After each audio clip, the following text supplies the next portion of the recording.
Hello everybody, Mikey there, Panzernator here with a Hearts of Iron 4 Dev Diary uploaded February 27th. I am recording this April 6th. Yep, the excitement of Man the Guns has, well, I've been playing it and getting other games going, but you know what, finally found some time between crazy schoolwork and life, and we can record this Dev Diary. So Podcat, thank you Podcat.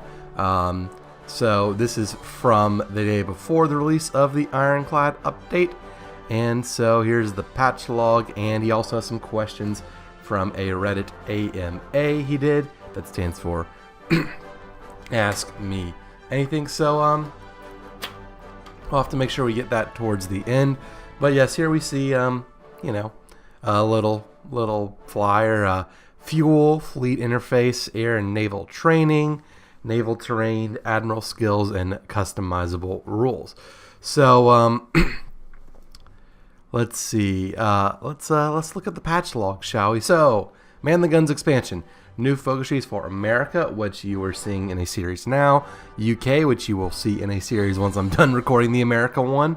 I will definitely upload those at the same time. You know, I'll record ahead for the America, finish it, schedule all those, and then schedule the UK ones. I definitely want to, first of all, I want to like not feel as bad.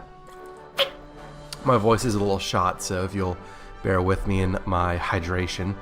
New national focus tree for Mexico and for Netherlands. Definitely want to try all 4 of these out, and you know, share with you in a Let's Play series. So what else? Admirals can now unlock and earn new traits with access to details screen for traits. So just like generals from, I think, Waking the Tiger, add that. Ships are now able to design in a ship designer.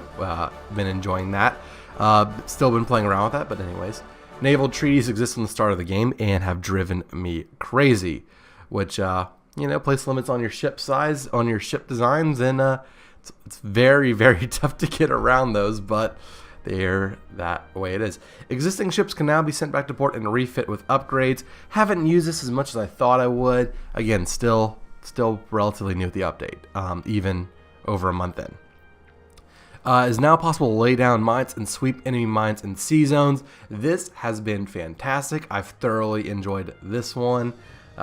You build mine-laying submarines and you put them on do not engage or engage at low risk, and they will just absolutely annihilate shipping and sink a bunch of ships if your enemy does not minesweep, which I haven't seen the AI do. And also, if you know, you have your own ships patrolling in naval supremacy. I've been doing this in America, so it is a little bit different. Anyways, democracies can create a new subject level on losers in war called a supervised state, and they're locked to master ideology, get drift, slowly gain autonomy of their own. So no more you puppet Japan as Britain, and then Japan sells their focus tree and still tries to declare war on the United States. Ridiculous stuff. It is now possible for democracies to host government in exile. Haven't dealt with anything yet. You can also play as a government in exile if you know your country dies. They added amphibious tanks and amphibious mechanized infantry. Those, I've loved those. Those are great to use. Worth it if you can afford the industry. You can now give docking rights to other nations, and you can also, which I haven't dealt with yet, but you know, that might be something interesting to play around with. Also, it is possible to set access settings for naval zones, which tells your navies and transports to avoid them if possible. I've definitely used this during wartime, maybe not necessarily to avoid certain areas, but if you concentrate your convoys in, like, you know, one sea zone across the Atlantic, like everyone, you know, kind of comes together and then goes the same way, it definitely helps out if you don't have as many escorts. Now, also, what's next? Players can now request expeditionaries for specific armies. Haven't used this yet. I don't like expeditionary forces, but I might use that if I do like a allied game. Let's see, what else? A nation that has become sufficiently strong can now take over faction leadership from the current leader within this new action. I found this to be harder than it looks, but still something neat that can be done. Pride of the Fleet. I like Pride of the Fleet. It's very fun. And it's also cool to see that you sank someone else's Pride of the Fleet. New unit models from Mexico and Netherlands, including Dutch East Indies infantry. New models are always great. New ship models for America and UK, have definitely seen those. Voiceover for Dutch units, haven't noticed that. And 4 new music tracks, which are all amazing. I might actually put some of them over this because they're great. So, free features. I never remember the free features because I think even Man the Guns, if you bought like the season pass or Field Marshal or whatever it was that gave you early access to DLCs, I have that, and so I always get they come at the same time, so I don't know what's what. But fuel is now a resource, and fuel has caused things to be difficult. New naval combat, which has been a lot better than the old one, just from what I've noticed. New naval missions and ships organized into task forces within a fleet. Ships and planes can now be trained for both naval XP and personal experience level. I guess also air XP it didn't mention, but you know, typos. They're Swedes. They don't, whatever. There's a lot here. Naval production is revamped. Ships can be named before they're launched, and ship class dictates how many dockyards can be assigned to its construction at maximum. This has been something difficult to contend with because, you know, if you research your super heavy battleship and then you start cranking it out and it's like, what? Yeah, it's hard to build big ships. So you have to, you know, you want to build your big ships early, but then you have the treaties restricting you. It's very difficult. Up next, ship repair is no longer free, but requires dockyards. A new interface lets you control this from the production screen. It's been a little difficult to get used to, but I think I'm getting the hang of that. Naval zones now have terrain, which has effects on combat, movement, etc. Fjords, archipelagos, shallow sea, deep oceans, Arctic waters, and shark-infested areas, so naval terrain. Haven't noticed that, but, you know, I've also only really played as America, which it's like, one size fits all. Let's build a bunch of ships, and they'll just boat race, pun intended, boat race everything. Some technologies, such as doctrines, can be boosted by spending XP. I like that a lot. It's been very helpful, especially when you can, you know, makes you want to train stuff and makes you want to use your fuel early instead of just stockpiling. Rating on your trades and transport, scaling war support penalty on your nation. That's very helpful. Decisions exist on map to making states a lot easier to navigate. So, yep, on-map decisions have been helpful. Admirals have 4 new stats rather than a skill level, just like generals. Admirals now have personality traits like generals. Ability to cancel national focuses. Up to 10 days progress will be saved. That's more of a misclick prevention thing for me. I haven't really, you know, drastically changed course. But anyway. New customizable gameplay rules available for single and multiplayer, including the ability to direct AI nations. I haven't used that yet. Can't use it in Iron Man. Well, you can use it in Iron Man. Like, you could lock people to historical, so like you can have like a semi-historical, so you can have AI focuses off, but you want certain countries to go historical. 21 new achievements, been working on those. Naval invasions are no longer limited to 1 per starting port. Love this change. This change has made my life so much better. It's just so much better. Justifying war goals are now cheaper that are versus nations that assist enemies. Haven't noticed that. Didn't know they did that. But that's good. Like, you know, if you're supporting or lend-leasing or military access, all that sort of stuff. Naval battle reports automatically decay and go away based on importance. Haven't noticed that. I really should ignore some of them. A repeatable decision for Austria-Hungary to lower the autonomy of Czechoslovakia if they become a puppet. That is awesome. I really need to play that again. Austria-Hungary guide at some point for my formable nation tutorials that I don't do enough. New decision for Lithuania to rename West Wilno State and Wilno Victory Point to Vilnius. That's cool. See, I always wonder, like, why is Vilnius not in the game? It's so confusing. Dismantle Czechoslovakian fort decisions for Germany, just like they have in Maginot. Democratic King Hungary can now call in Sweden into its wars through a decision. What? Huh? Okay, whatever. 70 new releasable nations. I've read them before, but I'll just kind of scroll through slowly. I have noticed them, especially when the British in my series have decolonized. So I'm like, I'm not going to see them. I'm like, nope, I see them. So here we go. Bug fixes. And this first one has bothered me a lot. Azor's lease return event will now fire only fire once. That's great. Line Hungary, Romania focuses can no longer be taken when at war with them. Oh boy. Reichskommissar decisions now only causes civil war if the targeted nation is not fascist. Wait, really? I'm confused. Whatever. Fixed naval base capacity being miscalculated when loading a save game. Vichy France will no longer fire if a human player is not in a faction with Germany. Not in a faction with Germany controls European French states. Okay. That makes sense.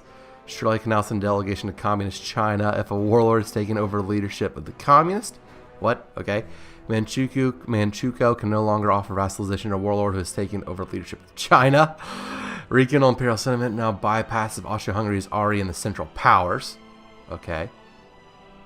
Issue where Japan might be blocked from striking the southern resource area if the duchies, Indies, and Malaya has changed hands previously. Okay. That would have been annoying. German Plan Z missions will no longer claim it will fail when it will, in fact, succeed.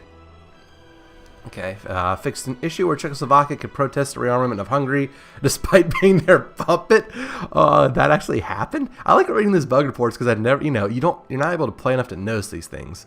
Let me know if you ran into any of these in the comments. I want to know. Fixed set autonomy effect, for example, focuses allowing a state to puppet itself. Huh?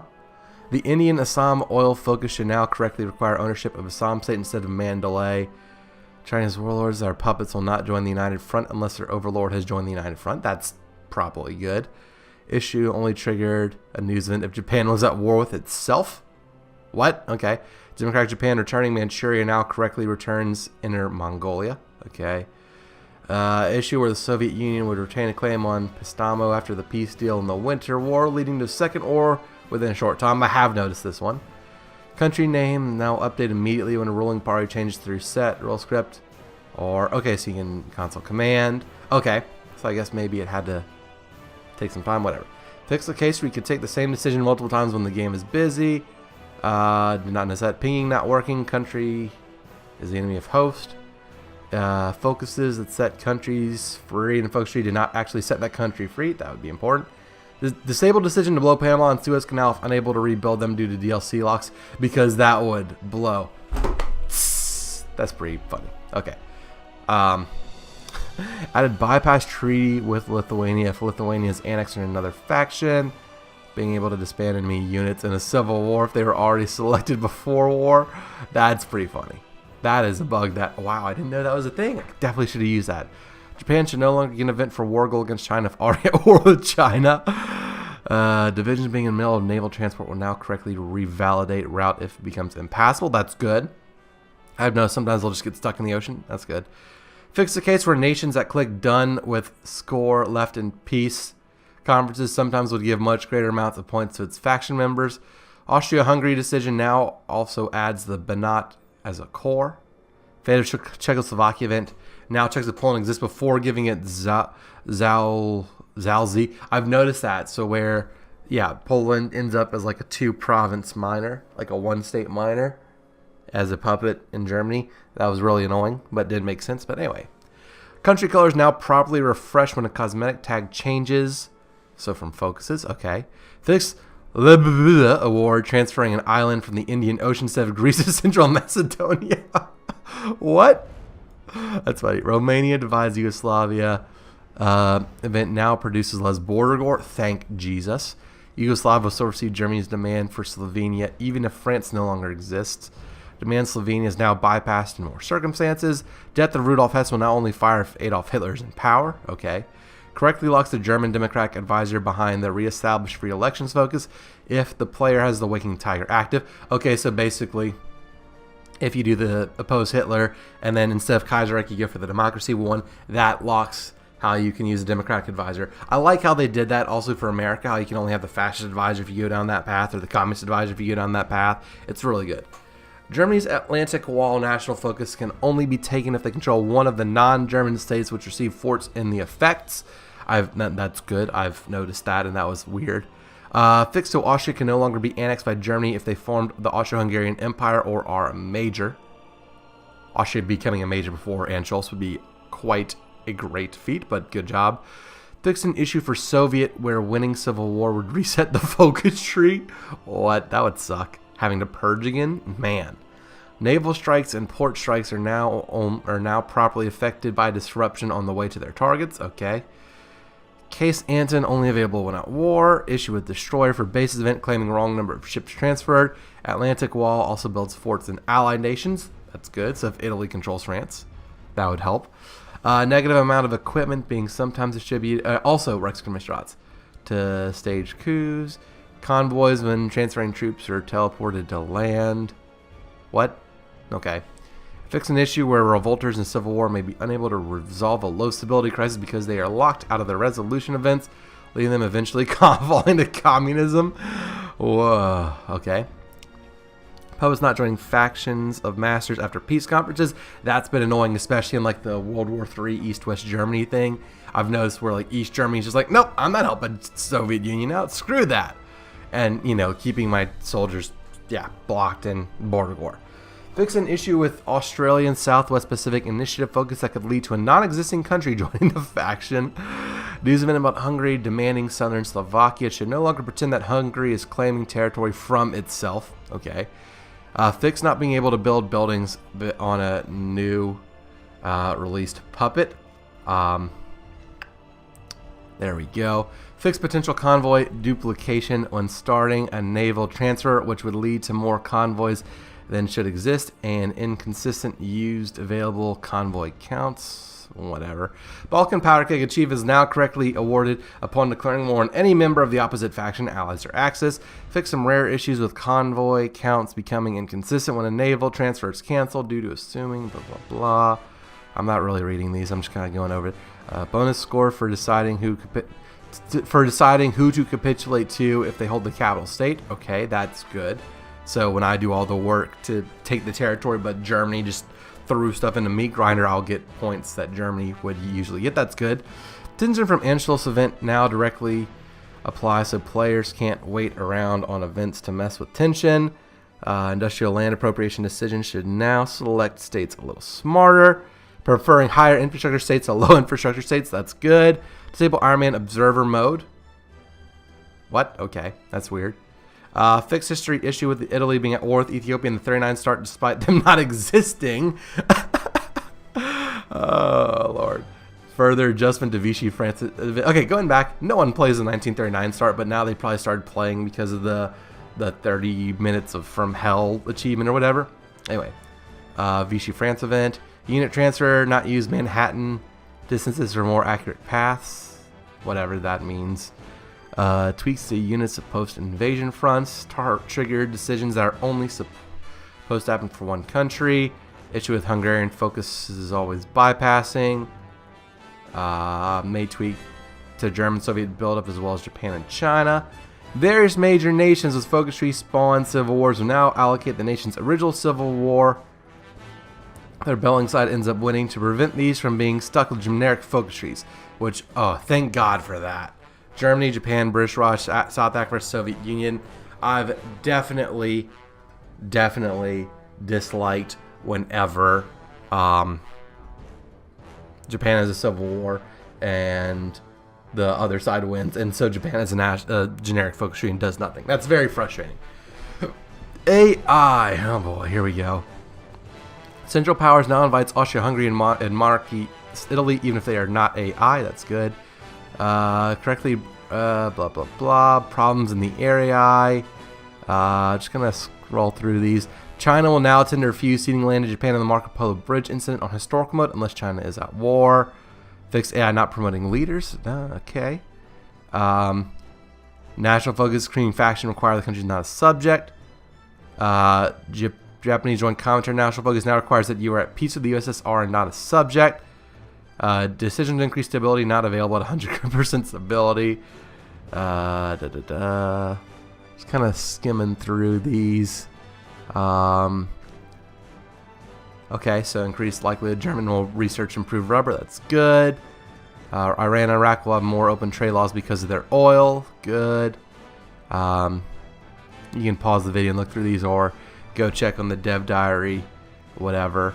Major AI is told that jet planes exist. You gotta read these because Japan boosts relations less.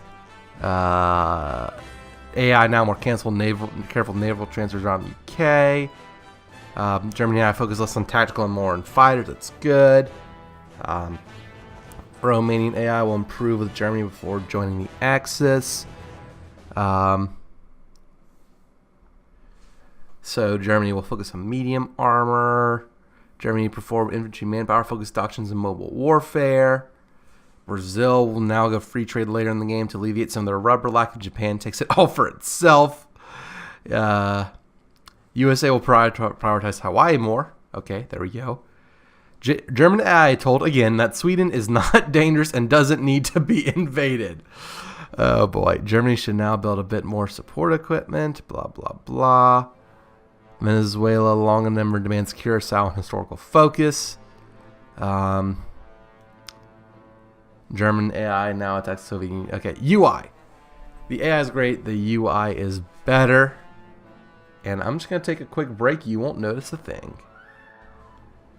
So, the UI. Trait flavor descriptions now use proper lore text. There, that's good.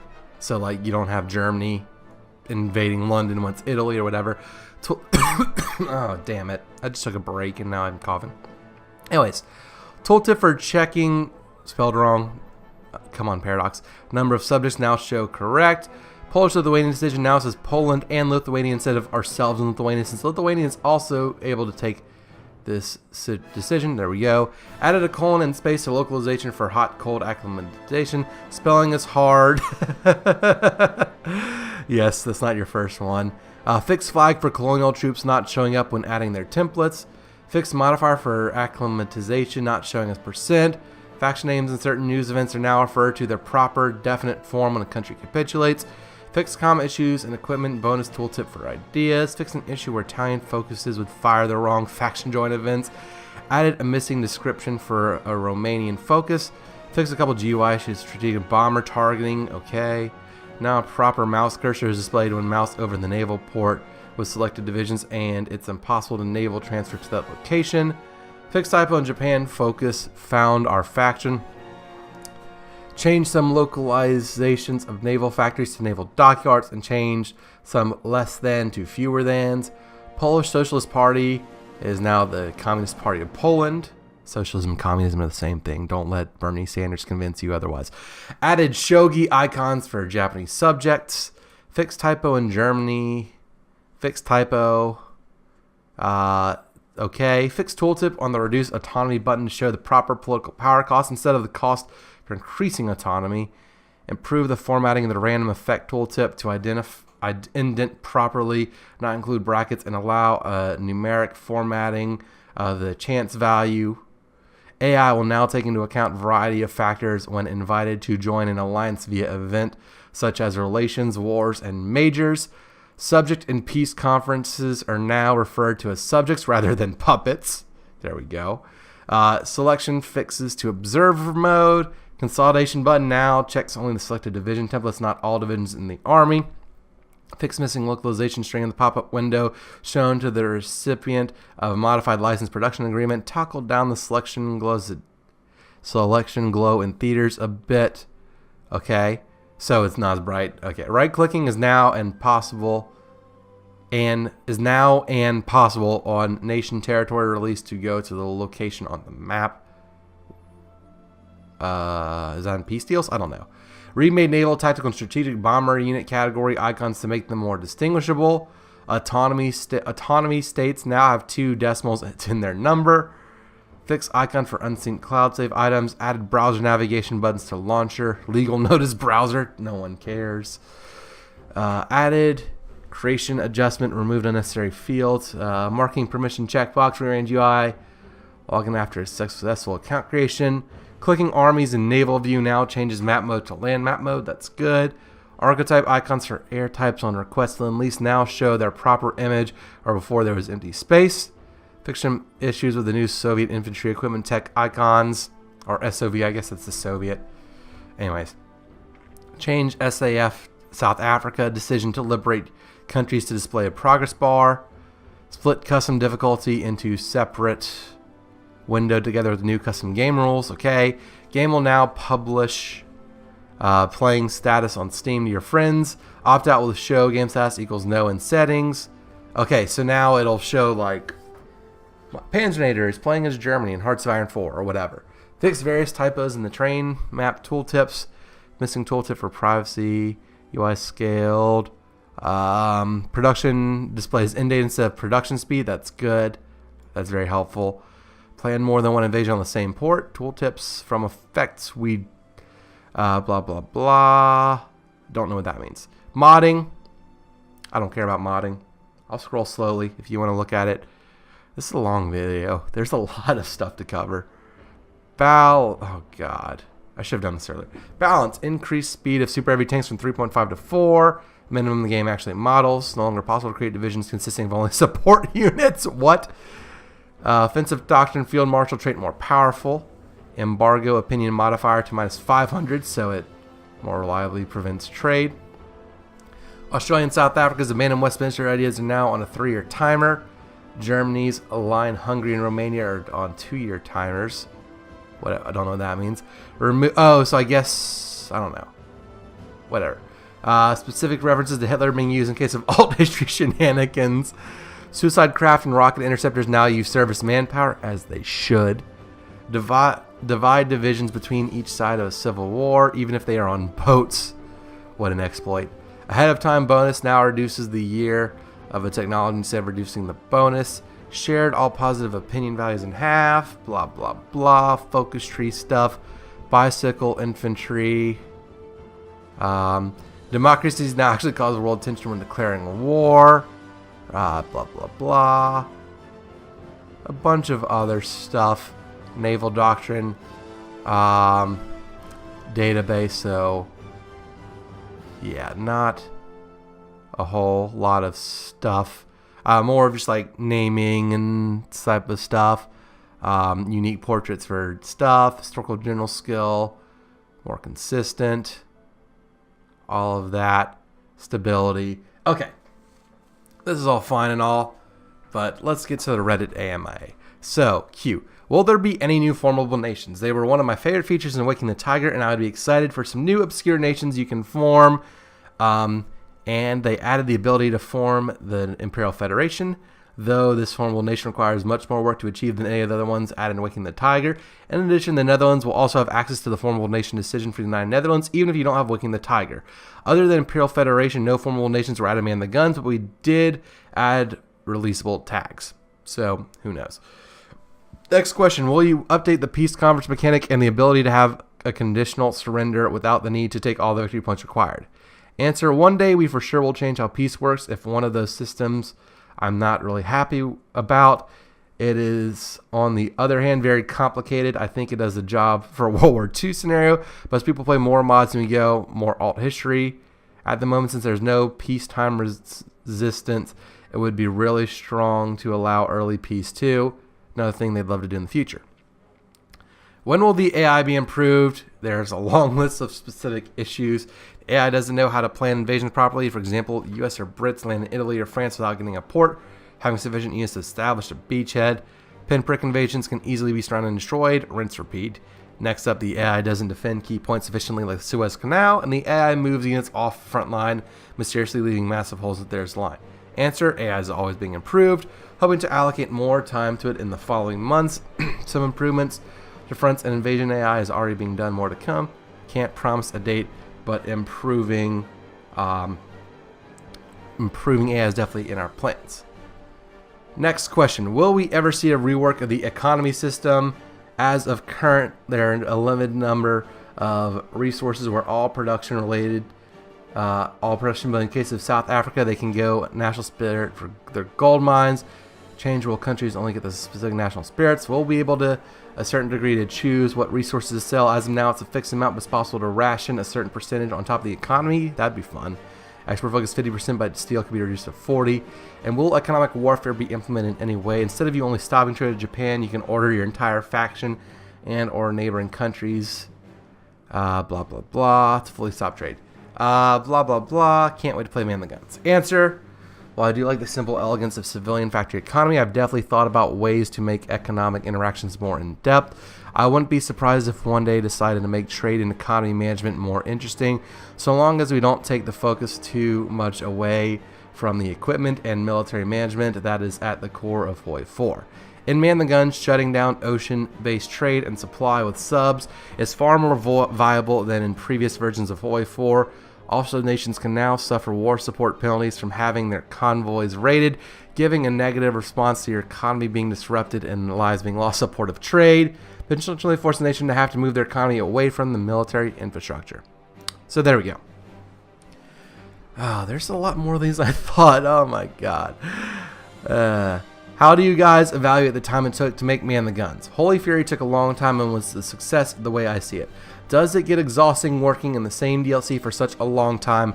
Do you think if Man the Guns could afford even more dev time, or 1 year is a good limit to have? Thanks for this amazing game. Answer: for sure, I would prefer shorter cycles because I think touching base with the community is very important, and it is also a big motivation thing for me. Showing off stuff in dev diaries and streams help, but it's not the same really. Time-wise, Man the Guns needed it. They redid close to 30% of the whole game, which is well done. There were a lot of tough design problems and balance work, and then teaching the AI how to survive. Unmodified Germany AI after the fuel change never even dared to attack the Soviets. Now it often crushes them.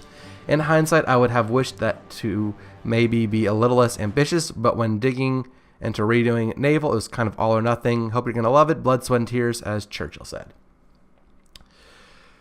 Okay, we're almost done. Question: how would you compare the performance of Man the Guns to the last Cornflakes update? Is it better, worse, or about the same, especially late game performance?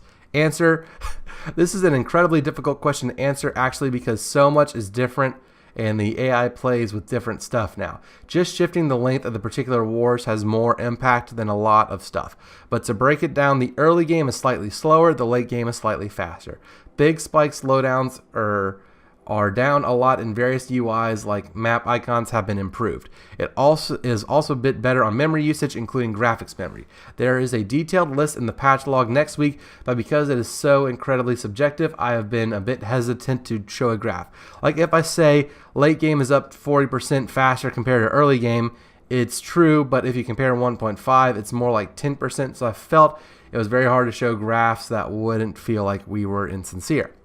Performance-wise, it's been a wild ride because of all the new nations and content and the naval mechanics the AI actually plays with now, where before it would just lose a fleet and ignore them. When we started the game was like 50% slower than 1.5, and we were worried. We worked long and hard on optimizing stuff, but when all the new stuff is hard to be significantly faster overall. Germany and Japan also does much better job now that big fronts are more active, which also slows things down too. Better AI takes performance, so it's often a hard choice there. So if you stopwatch stuff on average, you'll see probably something like a 5 to 10% late game, and the opposite before the war kicks off. But things should be running a lot smoother because of less spikes, and the AI will be much more active. I think big mods will benefit a lot from all the optimizations we have done too, as they do similar things to what we have done. But there hasn't really been a way to verify that, but I am hopeful. Smiling emoji. We have also continued doing improvements after we made the release, which will end up in the patch, but significant stuff I know a lot of people love, like 3 times faster, can only happen if we do clever redesigns of the game in the future, something we are always thinking about. Alright, second to last question. When designing a new expansion, how much time do you spend doing historical research? 1. We split the creation of new focus tree into 4 distinct phases that are about 3 weeks each. The first one is for design and research, but we usually do some prep work before we get started in earnest. So about 3 to 4 weeks for each focus tree. Other game mechanics are similar. 2, for mechanics and stuff, I usually read books, watch documentaries, etc. for what I plan to be the next expansion during the months of development of the current one. And sometimes it's backwards. Yesterday I watched a documentary about Hitler's train, and now I desperately want to add trains somehow. I think I want to watch this documentary. I think I've seen it too. Or seen it like listed on Netflix or Amazon. Anyway. 3, it depends on how easy it is to find literature on the country in question, but usually it's anywhere from 2 to 4 weeks of dedicated research, while more minor research may be done all throughout the implementation process for details as needed. Of course, when implementing a new focus tree, we're usually all in the mindset for a certain nation, and sometimes free time may be well spent watching documentaries on the country and period in question just because we're into it. Finally, last question, or the last one highlighted here. What was it like designing such a detailed focus tree for the country that you come from, and did you feel too much pressure to do the Netherlands right? And of course, it's from Bratton. He loved every minute of it. I first got the spark for Hoi 4 back when it was still in development before release, and in that time I was researching and writing my master's thesis on Anglo-Dutch relations in the Second World War. Researching that period got me super hyped for Hoi 4, and eventually actually got me to apply for a job and get hired at Paradox. God, a boy, Brandon, I'm proud of you. A prototype Dutch focus tree was also the work test I made for my application, and so in more ways than one, the Netherlands focus tree is the reason I now work at Paradox. To now put all those years of research into good use on a properly fleshed out focus tree for the Netherlands is one of my favorite games. Was quite thrilling. I may have gone slightly overboard with the amount of attention it received. As for pressure, not really. I never really thought about it that way. I was far too excited to be implementing it and show it off to everyone. The excitement prevented any pressure from taking root. And that is all. Pretty late, pretty late on my part from doing this video. Sorry, I kind of skimmed through a bunch of stuff, but you know, I'm not as interested in all this. More just the features, and it's hard to read. It's hard to read while like out loud. And well, anyways, but yes, here we go. That is all. I'm just gonna go back up. Let's look at this. But hope you all enjoyed. This little dev diary. I'll try and get the other 4 I haven't done yet within the week. But anyways, hope you all enjoyed this video. If you did, be sure to leave a like and consider subscribing to the channel. Thank you all so much for watching, and until the next one, this is Mikey Panzernator signing out. See ya, nerds!